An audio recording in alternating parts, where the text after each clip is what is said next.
July August আন্দোলনের শহীদদের রক্তের উপর ক্ষমতার মসনদে আসা ইউনূসের অন্তর্বর্তী সরকার সেই শহীদদের পরিবারের কোনো খোঁজ নিচ্ছে না। আন্দোলনের নেতৃত্ব দেওয়া গুটি কয়েকজন উগ্রপন্থী ফাউন্ডেশন গড়ে তুলে কোটি কোটি টাকা হাতিয়ে নিচ্ছে। জমকালো আয়োজনে নিজেরা বিয়ে করে আমোদ ফুর্তিতে মশগুল, অথচ অন্যদিকে শহীদ পরিবার না খেতে পেয়ে মানবেতর জীবনযাপন করছে।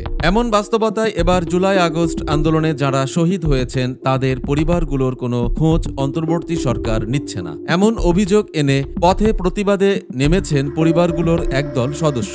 তারা বলছেন, অনেকের পরিবার মানবেতর জীবনযাপন করছে, অন্তর্বর্তী সরকার তাদের পুনর্বাসনে কোনো উদ্যোগ নিচ্ছে না, এমনকি হত্যায় জড়িত ব্যক্তিদের গ্রেপ্তার ও বিচারের ক্ষেত্রে দৃশ্যমান কোনো অগ্রগতি নেই। শহীদদের এখন পর্যন্ত রাষ্ট্রীয় স্বীকৃতি দেওয়া হয়নি। দ্রুততম সময়ে এসব দাবি পূরণ না হলে রাজপথে কঠোর কর্মসূচি দেওয়া হবে। আজ শনিবার জাতীয় প্রেস ক্লাবের সামনে আয়োজিত এক সংবাদ সম্মেলনে অংশ নেওয়া শহীদ পরিবারের সদস্যরা এ কথাগুলো বলেছেন। সেখানে বলা হয়, দাবি মেনে নেওয়ার বিষয়ে ৩ ফেব্রুয়ারির মধ্যে শহীদ পরিবারগুলোর সদস্যদের সঙ্গে সরকার বৈঠক না করলে রাজপথে অবস্থান ও অনশন কর্মসূচির ঘোষণা দেওয়া হবে। ৪ ফেব্রুয়ারি এই ঘোষণা আসবে।